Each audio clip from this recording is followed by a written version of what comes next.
ভারত বহু ধর্মের মিলনভূমি।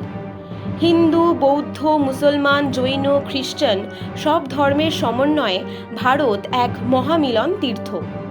680 খ্রিস্টাব্দে হজরত মোহাম্মদের নাতি হোসেনকে কারবালা প্রান্তরে হত্যা করা হয়। মহরম শুরু হওয়ার কদিন আগে থেকেই প্রস্তুতি চলতে থাকে। তৈরি করা হয় তাজিয়া। এই তাজিয়াই হলো হোসেনের সমাধির ওপরের স্মৃতির প্রতীক। ঢাক ঢোল পিটিয়ে হায় হোসেন হায় হাসান বলে তারা শোক প্রকাশ করেন এবং বুক চাপড়াতে থাকেন। মহরম মুসলমানদের একটি পবিত্র অনুষ্ঠান। তারা সংযত চিত্তে উপবাস করে এই অনুষ্ঠান উদযাপন করেন।